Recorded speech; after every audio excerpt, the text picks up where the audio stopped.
Bienvenidas, bienvenidos a este segundo congreso Mujeres en Sincronicidad.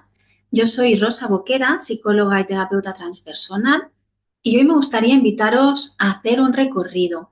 Un recorrido, bueno, quizás con forma de espiral, pero con un centro invisible, que es el tema que hoy nos convoca, que es ese anhelo de verdad, pero una verdad que no viene desde la mente, sino desde algo, bueno, un poquito más profundo.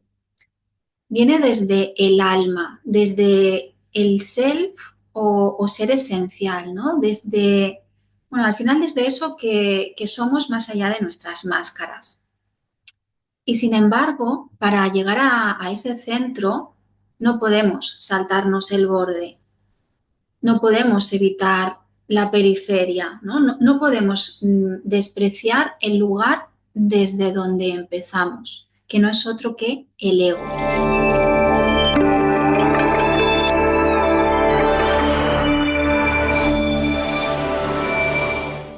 Quizás de un tiempo hacia aquí hay en el mundo en que nos movemos, ¿no? Parece como que hay cada vez más un anhelo de expansión, de trascendencia, de lo que llamamos despertar. Y al mismo tiempo, a su vez, parece también como que hay una enorme dificultad para habitar lo humano con dignidad, ¿no? Con compasión, con presencia. Y ahí aparece la pregunta, ¿no? Que hoy me gustaría que trabajásemos, que es cómo trascender sin negar, cómo integrar sin disociar, es decir, cómo rendir el ego sin rechazarlo, cómo permitir que el ego, lejos de ser pues nuestro enemigo, se convierta en servidor del self. Y para ahondar en este tema, necesitamos primero rescatar una mirada quizás un poquito más amable hacia el ego, porque también es cierto, ¿no? Que también de un tiempo hacia aquí hay muchos discursos espirituales, ¿no? Donde se nos dice que el ego es un problema, que hay que eliminarlo, que hay que disolverlo, que hay que superarlo. Pero si nos quitamos de todo esto, si dejamos atrás estas frases, estas creencias, nos encontramos con que el ego no es más que una estructura psíquica que nos permite desenvolvernos en el mundo, que nos permite construir una identidad, que nos permite diferenciarnos y en muchas ocasiones incluso nos permite protegernos. Para Jung, el ego era el centro de la conciencia, no el centro del ser, porque ese lugar lo ocupa, como ahora veremos, lo ocupa el self. Pero el ego es ese punto de partida desde el cual podemos iniciar nuestro camino de individuación, porque sin el ego no hay experiencia del yo, no hay posibilidad de decisión, de acción, de responsabilidad. Desde la psicología junguiana, el ego no tiene esa connotación negativa que quizás se ha ido adquiriendo a lo largo del tiempo en algunos discursos. Es simplemente el centro de la conciencia, es aquello que organiza nuestra percepción, que va articulando nuestra identidad. Es eso que nos permite decir yo soy. Y a través del ego vamos desarrollando nuestra narrativa personal. Nos permite también situarnos en el tiempo y en el espacio, construirnos una imagen de nosotros mismos. Porque es que sin ego no podríamos vivir como seres humanos diferenciados. Seríamos, pues no sé, simplemente puro flujo, sin límites, sin dirección, sin propósito. Entonces el problema no es el ego en sí, es quizás un ego desarraigado, un ego separado del alma. En algunos casos, ¿no? Puede ser un ego que se cree autosuficiente. En otros casos, un ego que busca controlarlo todo o que niega la sombra o que teme a rendirse a algo que es más grande. Y bueno, cabe decirnos que el ego no es la totalidad de la psique, es apenas una pequeña parte. Y en el corazón de esa totalidad es donde reside el self, que Jung describe como el arquetipo de la totalidad, el centro unificador de la psique, tanto consciente como inconsciente, que es ese self que desde lo transpersonal llamamos nuestro ser esencial. Entonces, el self o el ser esencial no es una idea, ni es ninguna aspiración, no es algo a lo que debamos aspirar a ser, porque es una presencia que ya está viva en nosotros. Quizás lo hemos podido sentir en esos sueños que nos despiertan algo, ¿no? En intuiciones profundas, en momentos de silencio, donde hay algo que nos habla desde dentro. Nos lo podemos imaginar como una semilla que empuja desde el fondo hacia la realización de quienes somos en verdad. Jung nos hablaba del self como el arquetipo central del psiquismo, ese núcleo organizador que orienta la vida hacia la totalidad. Y es que es el principio de integración, el impulso hacia lo completo, hacia lo verdadero, hacia lo auténtico. Y representa no solo lo que somos, sino lo que estamos llamados a ser. Pero ese self no se impone, no se manifiesta así como por la fuerza, sino que más bien el self lo que hace es susurrar, esperar, llamar de manera sutil, ¿no? Y para que esa voz pueda ser escuchada, el ego tiene que soltar toda su necesidad de control, toda su necesidad de seguridad, de tener siempre la razón, de todas estas cosas que hace el ego, ¿no? Tiene que aprender a ceder, a confiar, a servir al self. Y en el proceso de individuación, el ego entonces no es destruido, sino transformado. Se trata de permitir que el ego, poquito a poco, deje de creerse el dueño de la casa, para convertirse en el servidor del self. Es dejar de vivir desde la voluntad del yo para empezar a vivir pues desde la llamada del alma. Y esto es un proceso que no es nada fácil, no es sencillo, porque, implica atravesar muchas capas de sombra, implica desidentificarnos de las máscaras sociales que nos hemos ido poniendo, implica también enfrentar muchas de nuestras heridas primordiales, ¿no? Pero es que al final solo al hacer este trabajo interior profundo, solo así el ego puede empezar a madurar. Y cuando el ego se fortalece, no desde un sentido narcisista, sino en un sentido estructural y funcional, cuando el ego se fortalece, cuando empieza a coger esa fuerza, entonces puede escuchar, puede entregarse, se rinde, ¿no? El ego se rinde y ahí empieza otra cosa, empieza quizás pues una vida desde algo más profundo. Por eso decimos, ¿no?, que el camino del despertar no es la eliminación del ego, sino su transformación.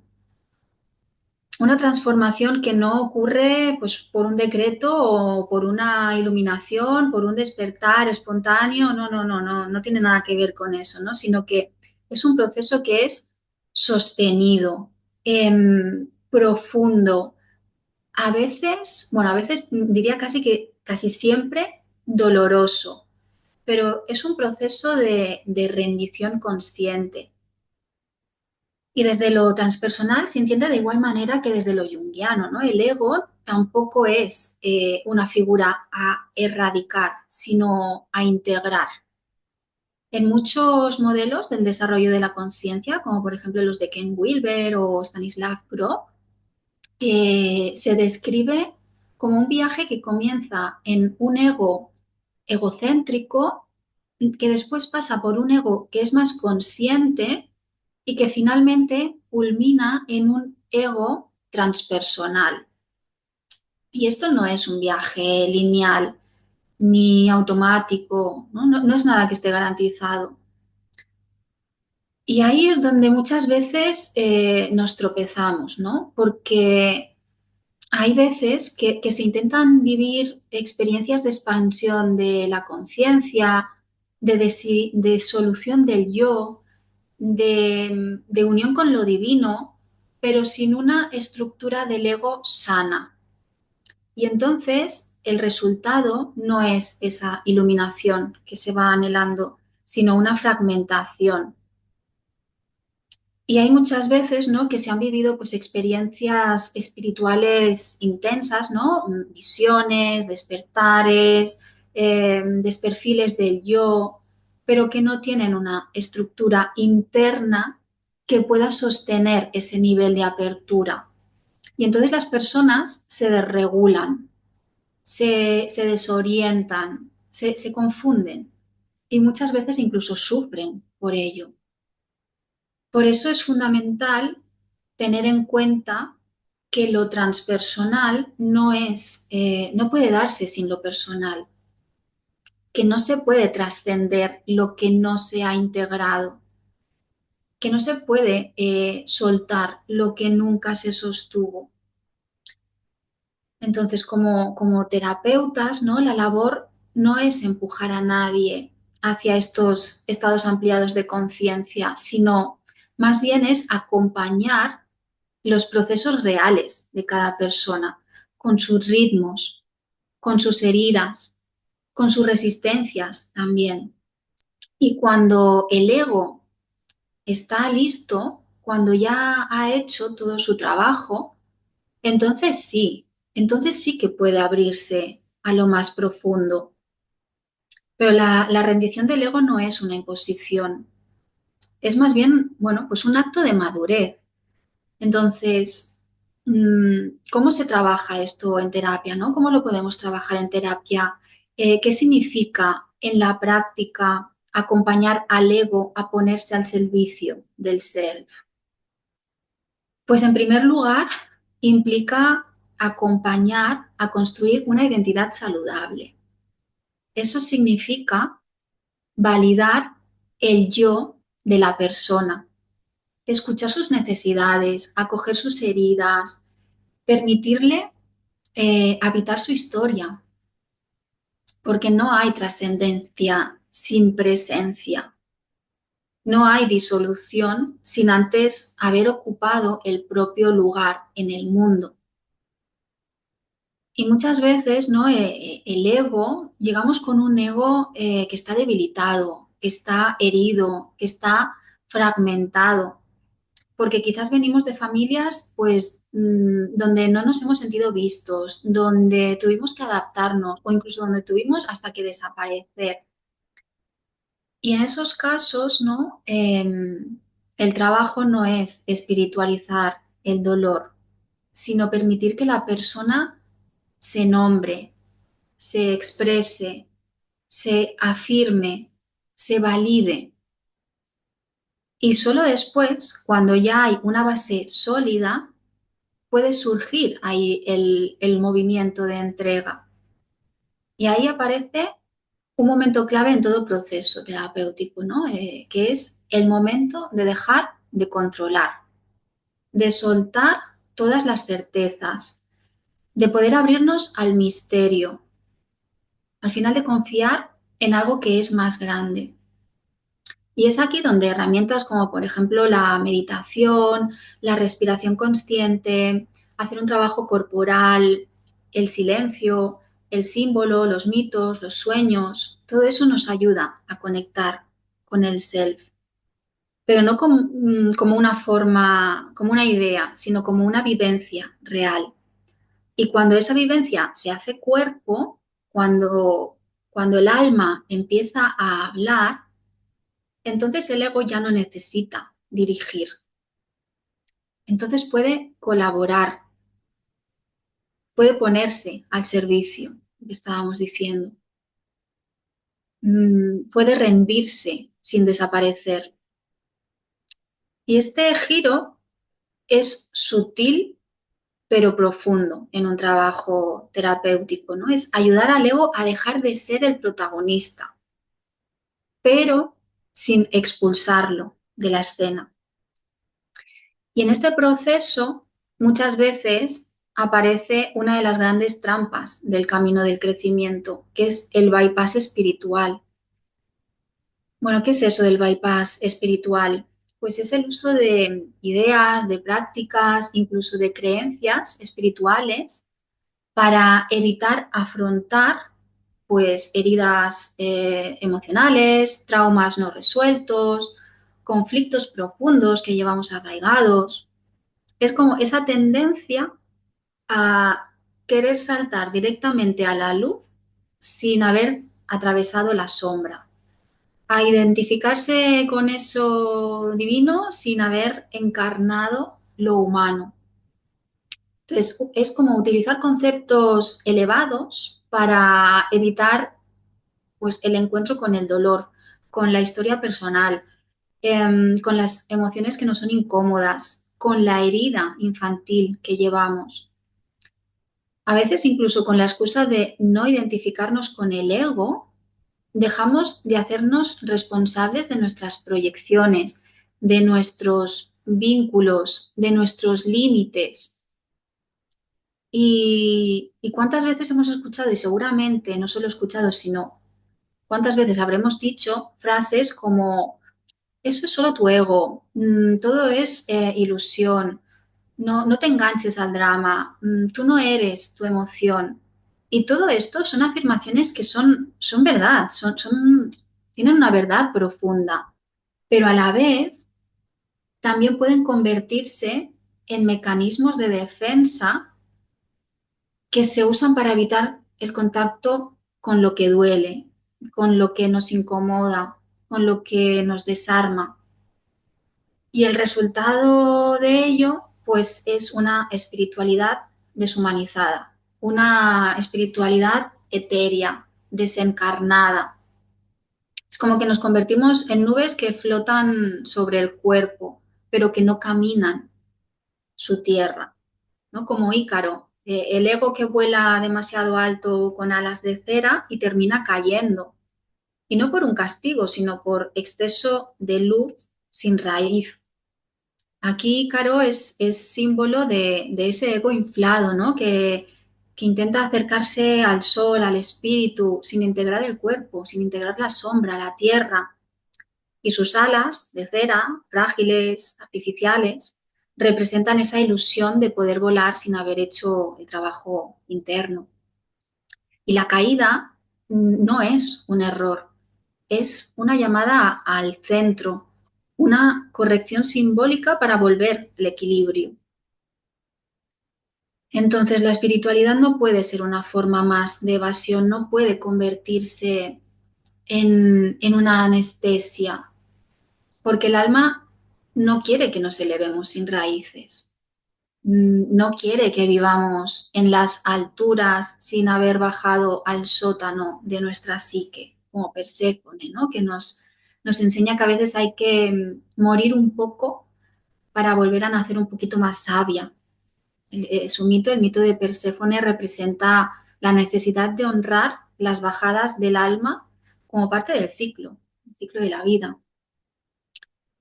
Porque lo verdaderamente espiritual no consiste en evadir lo personal, sino, como estamos diciendo todo el rato, consiste en atravesarlo. Porque no hay espiritualidad sin psicología, no hay self sin ego que se rinda, sin ego que se humanice, que se vacíe, que se atraviese. Y ese proceso, bueno, pues no es cómodo, porque es más bien alquímico. Nos pide vivir el fuego, la calcinación, incluso la putrefacción. Nos pide atravesar el dolor sin negarlo, sentir el miedo, pero no disolverlo, por ejemplo, a base de mantras, ¿no?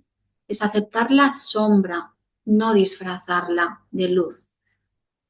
Porque además cuando negamos la sombra en nombre de la espiritualidad, en este caso, el ego no desaparece, el ego lo que hace es inflarse. Y eso sí que es peligroso, porque un ego que se cree iluminado es mucho más difícil de rendir que un ego que se reconoce herido. Entonces, bueno, pues cuidado, ¿no? Con evadir la experiencia encarnada, con evitarla, porque se convierte en una forma de disociación espiritual. Entonces, cuidado con rechazar lo denso, lo corporal, lo emocional, lo relacional, como si fueran interferencias en el camino hacia la luz. Como si lo espiritual tuviera que estar libre de conflicto, de carne, de límite, porque es que no lo está. El self no quiere convertirnos, no sé, en ángeles o en dioses. El self lo que quiere es que nos convirtamos en humanos conscientes. Por eso Jung decía que el oro está en la sombra y que el alma necesita cuerpo. Y no se trata de negar la dimensión espiritual de vida, todo lo contrario. Se trata de honrarla desde un lugar auténtico, sin autoengañarnos.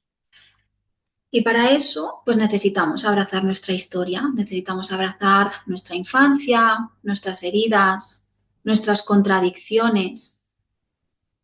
Necesitamos mirar con un poquito más de autocompasión a nuestros mecanismos, a todas esas corazas que nos ponemos, a toda esa necesidad de control, de seguridad.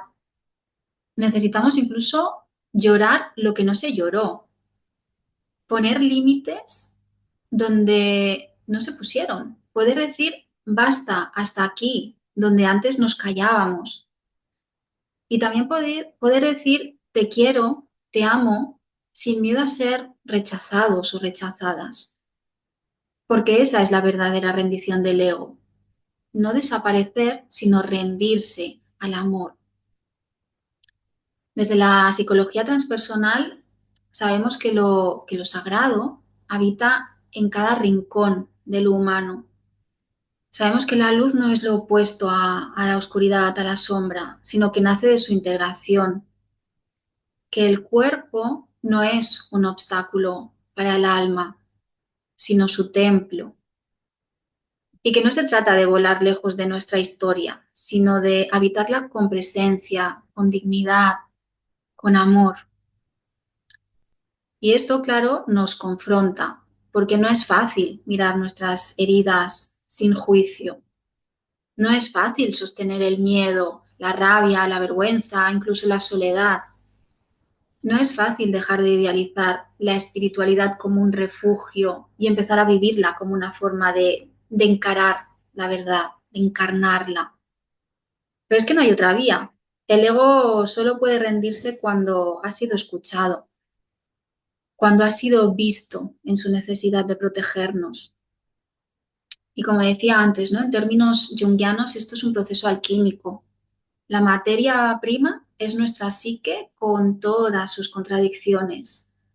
Y el ego es esa estructura inicial que debe ser cocinada, disuelta, calcinada simbólicamente, pero para que emerja otra cosa. Y no algo mejor en términos morales, por ejemplo, sino algo más verdadero, más auténtico. Y este proceso, como decía antes, no es lineal ni cómodo, porque supone muchas muertes simbólicas, supone atravesar noches oscuras del alma, supone quedarnos incluso sin referencias externas mientras se van desplomando todas nuestras identificaciones. Pero es justo ahí, justo en ese vacío, donde el self puede empezar a ocupar su lugar. Y no como una idea, sino como una experiencia que está viva. Porque el self no busca que seamos perfectos, no quiere héroes, no quiere iluminados, no quiere despiertos, lo que quiere es humanos conscientes, humanos que se dejen tocar por la vida, que se atrevan a amar, a fallar, a sentir, a todo. Y a veces creemos que lo espiritual está en otra parte, ¿no? Quizás en el silencio de los templos, en la práctica de la meditación, en los estados expandidos de conciencia, y sí, también está ahí, pero no exclusivamente, porque lo sagrado muchas veces también está, por ejemplo, en una conversación honesta que tenemos con un ser querido, en un abrazo que nos sostiene, en un llanto que de repente nos atraviesa, en un límite también, en un límite que nos cuesta poner. Pero cuando el ego se rinde al self, la vida cotidiana se empieza a llenar de profundidad. Y no porque desaparezca el conflicto, es que el conflicto no va a desaparecer, somos humanos, tenemos esta vida. Entonces, no porque el conflicto desaparezca, sino porque dejamos de vivirlo como un enemigo. Lo empezamos a mirar todo con otros ojos. Empezamos a caminar quizás, no sé, con otra presencia y sobre todo a escuchar con otra disponibilidad. Y este es el corazón del proceso de individuación. Es no convertirnos en otra persona, sino quien siempre hemos sido. Más allá de todas esas máscaras, de todas esas heridas, de todos esos personajes que nos hemos ido creando. Entonces, no se trata de eliminar lo personal, sino de atravesarlo hasta llegar a lo esencial. Entonces, no sé, quizás ha llegado el momento de vivir una espiritualidad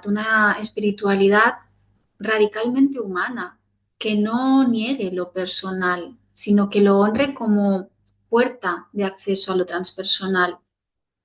Una espiritualidad que no escape del ego, sino que lo abrace, que lo escuche, que lo mire con ternura hasta que se ablande, hasta que se rinda, hasta que deje de defenderse y se permita ser tocado.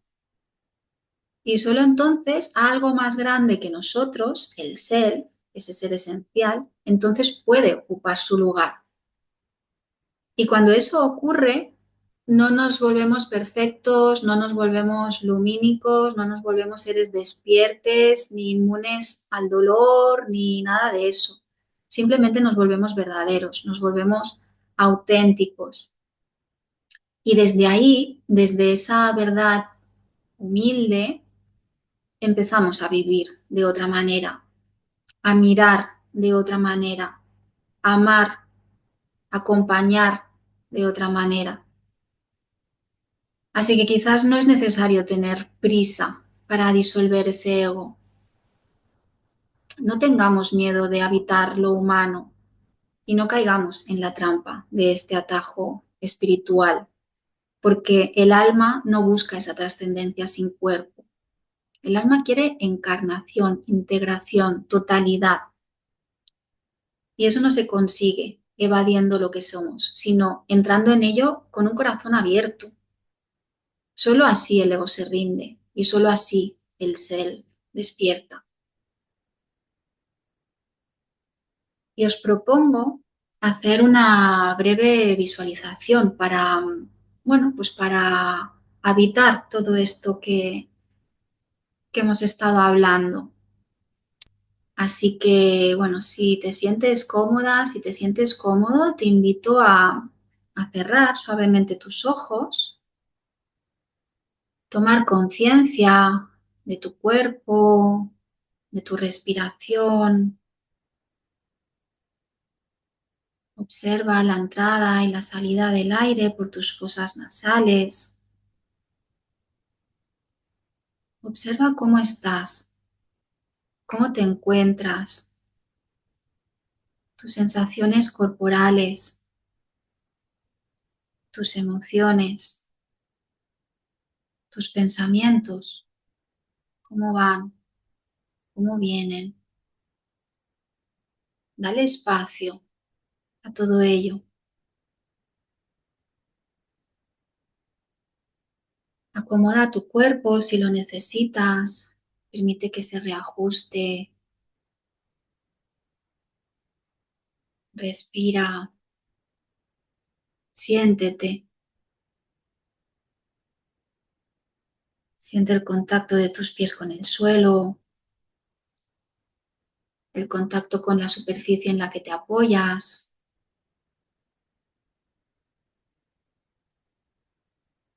Permítete llegar del todo aquí, a este instante, a este cuerpo, a esta respiración. Y ahora desde este estado más abierto, más disponible, imagínate en un lugar seguro, un espacio que tu alma reconozca como hogar. Puede ser un lugar real, imaginario, en el que ya hayas estado o no. Déjalo aparecer.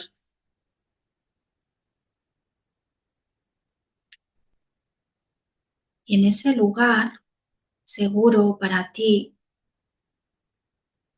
frente a ti, comienza a tomar forma una figura. Es la figura de tu ego. Dale permiso para mostrarse sin censura,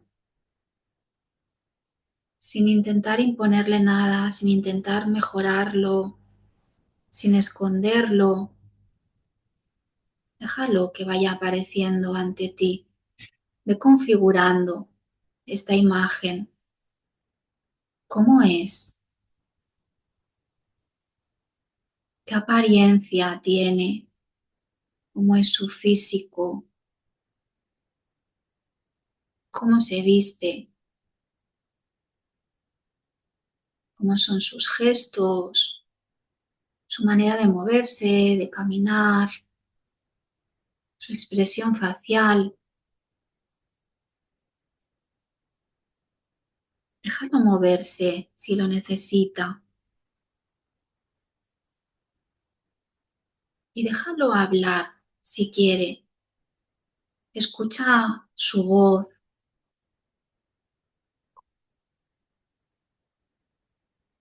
¿Qué te dice? ¿Qué frases lleva quizás repitiendo desde hace muchos años? ¿Qué ideas lo obsesionan?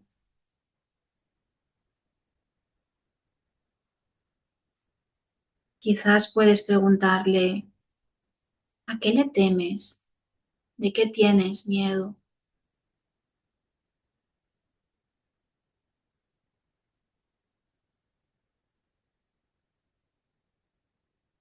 O puedes preguntarle, ¿de qué me intentas proteger? ¿De qué quieres salvarme?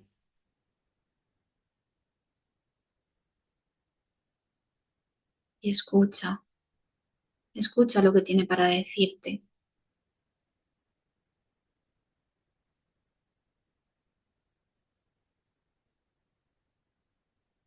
Escucha sus miedos, sus temores, lo que piensa, lo que siente, el porqué de sus actos.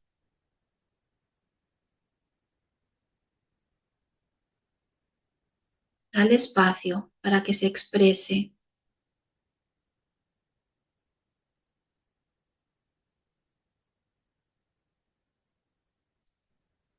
Tú no tienes que hacer nada, solamente estar ahí en presencia,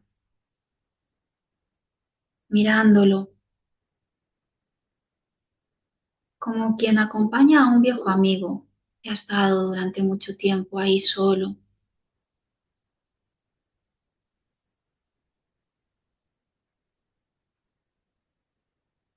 Puedes imaginar que le tiendes la mano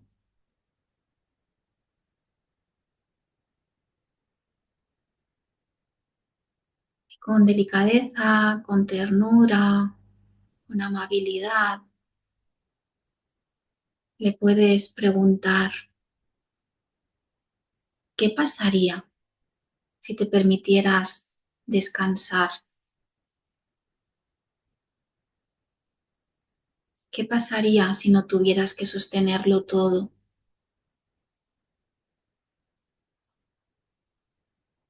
Escúchale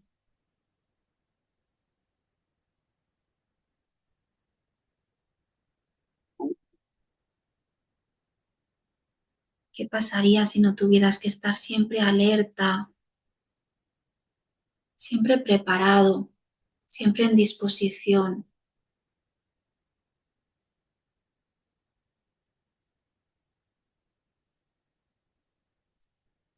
Y mira cómo reacciona, observa su reacción. Tal vez se sorprende o se emociona o no sabe cómo reaccionar, no sabe qué hacer. Tal vez no sabe cómo se hace esto de soltar.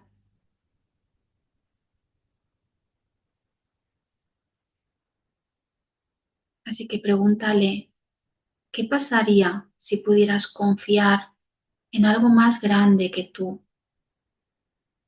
en la vida, en la inteligencia del alma, en ese misterio que te ha traído hasta aquí?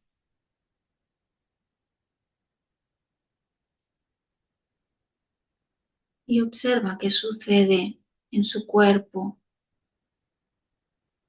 Se ablanda,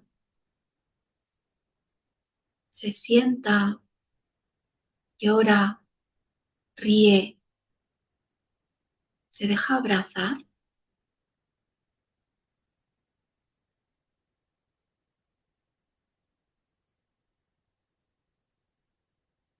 Y quédate ahí un momento, en ese lugar en el que el ego ya no lucha, ya no manda, ya no se esconde, solo está presente, humano, y tú también. Permítete respirar profundamente y deja que esa respiración acaricie por dentro todo lo que se te ha movilizado en esta visualización.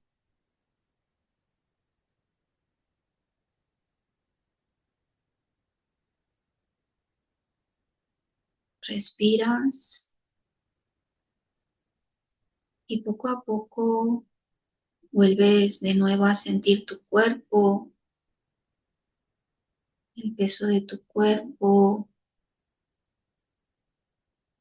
el contacto de tus pies, el aire en tu rostro. Respiras y poco a poco vuelves. Vas sintiendo tus manos, tus pies. Movilizas tu cuerpo si lo necesitas. Y cuando abras los ojos, recuerda que lo más espiritual que puedes hacer hoy es estar presente en lo que hay, con los pies en la tierra, con el corazón abierto y con el ego rendido al misterio. Y te invito a hacer un gesto de honra a tu ego y agradecerle. Gracias y nos seguimos viendo en lo que queda de congreso. Un abrazo.